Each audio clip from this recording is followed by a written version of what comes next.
E eu acho que a gente já pode começar rodando uma matéria que saiu em todos os jornais, mas vocês ouvirão na voz de Mônica Waldvogel, ela falando sobre a operação da Polícia Federal de hoje de manhã e explicando o que aconteceu brevemente, e eu ainda vou incorporar com mais informação para vocês que estão nos assistindo. Vamos lá. O ex-assessor de Bolsonaro, Felipe Martins, foi preso pela Polícia Federal na casa da namorada. Responsável pelos assuntos internacionais na presidência de Bolsonaro. Felipe Martins, então, já está preso. Quem conta esse detalhe é a Júlia do Ailib. Ela publicou isso no blog dela, agora há pouco. Ele vai ser levado a Brasília pela Polícia Federal. Ele estava em Ponta Grossa, foi preso no apartamento em Ponta Grossa e vai ser levado para Brasília pela PF. Tem mais informação a respeito disso, né? O Bolsonaro, ele é um dos alvos aí dessa operação. É uma operação, olha só, isso daí é matéria da Folha, tá, pessoal?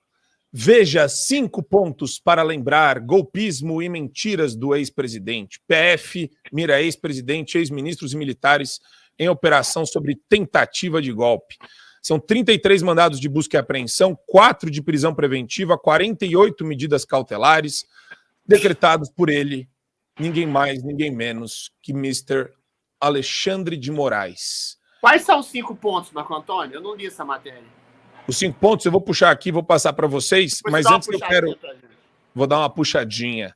Antes eu quero ouvir a professora Paula Marisa, porque o nome da operação é Tempus Veritatis, o tempo da verdade. A verdade será descortinada e o golpe chegará no seu maior protagonista, professora Paula Marisa, de acordo com a Folha de São Paulo.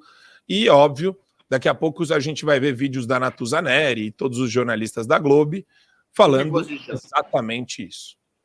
É golpe, é golpe. Bom, eu acho que já está estabelecido aí um padrão, mais ou menos, que a gente pode observar nessas operações. O Bolsonaro aparece em um dia, no outro dia a gente tem a nossa Gestapo Tupiniquim fazendo buscas e apreensão. O que está acontecendo nesse momento na grande mídia é o que os estudiosos, não a gente, não, o que os estudiosos do assunto denominam como desinformação. Uma cadeia de grandes veículos que gozam de certa credibilidade, embora a gente, claro, perceba aqui nós, né, a audiência, o público do Fio Diário, os comentaristas aqui que estão comigo na bancada, a gente sabe que não dá para confiar plenamente nas informações da Globo, nas informações desses veículos da grande mídia CNN, etc, etc. Mas uma operação de desinformação, ela é construída a partir de algum elemento que passe um fundo de verdade. Por exemplo, eu tenho que falar com cuidado, mas vamos lá. Esse sistema que a gente tem de votação, ele já é discutido desde o ano em que ele foi implementado. A gente via o PDT do Brizola, o próprio Lula veio a público várias vezes para lançar algumas pontuações, eu tenho que cuidar com as palavras, coisa horrível, mas algumas pontuações sobre este assunto. O que eu tenho acompanhado é que essa operação foi baseada na delação do Mauro Cid, todas as informações são muito novas, estão chegando, obviamente, mas que ela foi baseada na delação do Mauro Cid, que até agora são operações secretas aí, e o que me chamou a atenção dessa vez é que ela mira, inclusive, generais. A gente tem aí o general Heleno, mais outros generais que agora me fugiu o nome, mas a gente vai falar durante o programa, certamente. E o registro de diálogos que nunca vem a público, e me chama a atenção também essa operação. O Carlos Bolsonaro teve a operação em cima do Carlos Bolsonaro no domingo passado, se eu não me engano, eles estiveram em Angra dos Reis, e vocês devem lembrar que eles apreenderam o material do Tércio, que é o assessor do Bolsonaro.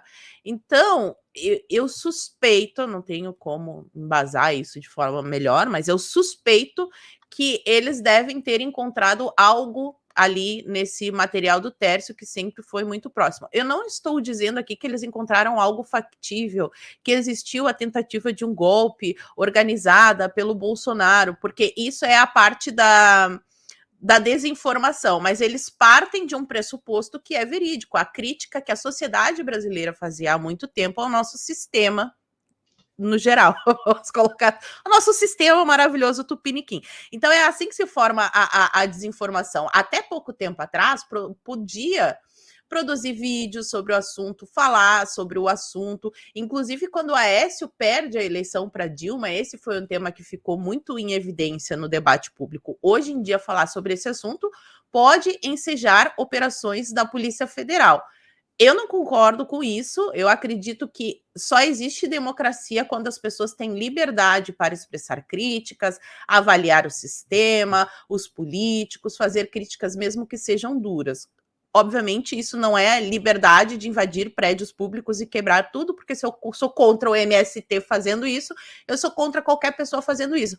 Mas ali a gente viu uma convergência, teve pessoas que saíram pela janela, teve algumas pessoas fora do padrão. Então, a única coisa que eu vou dizer aqui no começo desse meu comentário é que, obviamente, me parece uma retaliação, porque ontem o Bolsonaro esteve em São Sebastião e novamente arrastou uma multidão. E agora vamos acompanhar aí as cenas do próximo capítulo, porque chegou nos generais, né? Até então estava só nos blogueiros, como eles diziam. Agora temos políticos, temos generais. Vamos ver qual vai ser o comportamento desse pessoal, Marco. Eu escuto muita coisa do pessoal que sofre mandado de busca e apreensão ou até mesmo mandado de prisão. E muita gente gosta de falar o seguinte: a Polícia Federal, Adriles, foi muito profissional. Você fala, cara, a ordem é flagrantemente violadora dos seus direitos. Se eles vão ser profissionais ou não, educados ou não, cordiais ou não, tanto faz. É o equivalente a você te prender. A Gestapo bate na tua casa, você fala, é que a galera tá acostumada no imaginário coletivo com os filmes da Gestapo, jogando o judeu do telhado, botando fogo na casa, enchendo a mulher e a criança de porrada, e eles estão achando que vai ser assim. Não é, cara. É ditadura 2.0, irmão. Existe um quê de cinismo, existe um quê de falcatrua e de maldade de você cumprir uma ordem absurda. Falar, eu não tenho nada a ver com isso, tá? Com licença, senhor, posso levar o seu celular? Quer dizer, isso só já denota uma coisa abusiva. Agora, respondendo a Adriles, e para te passar a bola, Adrilinho... Eu li.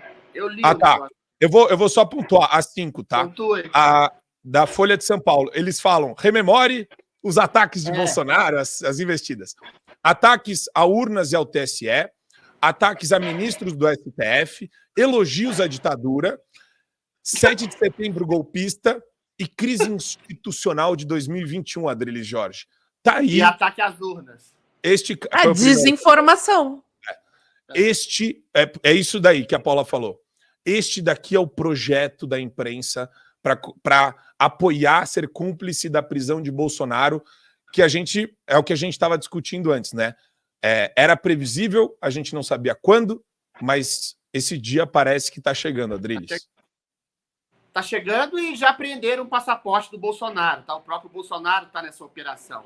Ou seja, aquilo que eu falava para Bolsonaro diretamente, que ele deveria sair do país e anunciar lá fora que a gente está vivendo uma ditadura persecutória aqui, já era. Ele não tem mais possibilidade de sair do país. Esse é o primeiro passo para a efetuação da sua prisão, que eu acho que deve, em algum momento desse ano, acontecer. Infelizmente, tá? A questão que se coloca é, essa matéria da Folha de São Paulo, que eu li enquanto meus colegas estavam fazendo, li por alto, enquanto meus colegas estavam fazendo os seus comentários, é muito elucidativa, que prova que o que se tem contra Bolsonaro é absolutamente e rigorosamente nada, mas é um nada interpretado subjetivamente para a cabeça de um juiz, que pode dar ensejo à possibilidade de que ele crie um golpe. Ataque às urnas. O Bolsonaro nunca fez ataque às urnas. Ele criticou o sistema eleitoral, como todos os partidos, a maioria, aliás, dos partidos criticavam, como a maioria dos ministros do TSE criticavam, querendo exatamente a possibilidade de votos auditáveis em papel também. ele não queria suprimir o voto eletrônico, ele queria mais um elemento para auditar e para conferir aqueles votos. Ataque a ministro. A crítica legítima de poderes a respeito dos outros é uma das bases da democracia. Eu já falei isso aqui. A harmonia entre poderes é sempre algo suspeito.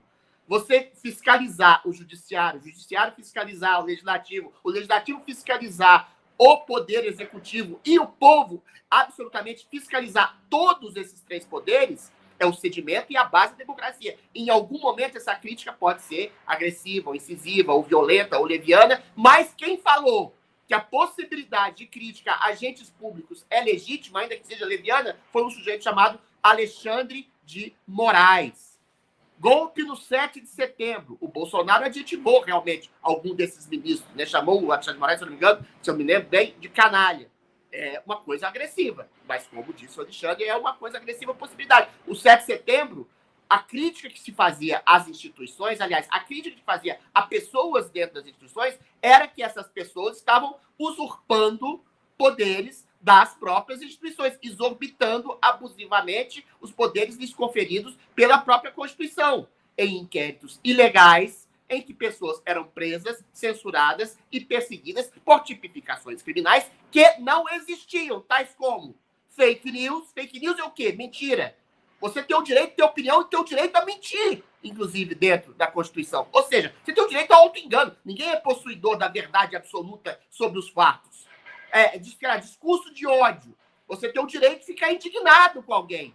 Não quer dizer que você vai matar alguém, necessariamente. Entendeu? Atos golpistas e antidemocráticos. O que é exatamente isso? Você contestar o sistema eleitoral, você dizer que o sistema eleitoral, quer dizer, você dizer que a justiça eleitoral tenha sido parcial durante as eleições, é um ato golpista? É um ato antidemocrático? Tudo isso foi feito, não só por Bolsonaro, como pelo Marco Antônio, pelo Didi, por mim, pela Paula Marisa. Então tem que prender todo mundo. Eu tenho medo de dar essa ideia e eles acatarem. Entendeu? Que não é tão difícil assim. Então, essas operações, a gente não sabe a fundo, porque a gente nunca sabe do que as pessoas estão sendo acusadas, essas pessoas estão sendo presas, que estão tendo mandato de busca e apreensão dentro das suas casas, provavelmente fizeram algum tipo de discussão a respeito disso, a parcialidade da justiça eleitoral, a falta de uma transparência maior no processo eleitoral, a questão de medidas abusivas, de pessoas que estão atropelando suas funções, prendendo gente, censurando gente, e pessoas que estão tirando gente da cadeia, como o ex-presidente Lula, por uma questão jurídica. Tudo isso era, até ontem, passível de discussão dentro de uma democracia saudável. Uma coisa que não é uma democracia saudável, uma coisa que reiteradamente, eu digo, uma ditadura, é você prender, perseguir pessoas por crimes de opinião, por crimes de discussão. E é isso que está acontecendo no Brasil. O resto, vocês dizem, não tem medo de ser preso aqui também. Daqui a pouco a Polícia Federal, que já me intimou para prestar depoimento, sabe lá Deus por quê, entra na minha casa e prende. A deles, você não pode discutir essas coisas sob pena de prisão. É isso. Assine o Fio Diário. Assim você vai ter acesso integral ao programa completo Adriles sobre tudo, além de outros diversos programas na nossa plataforma. Assine aí.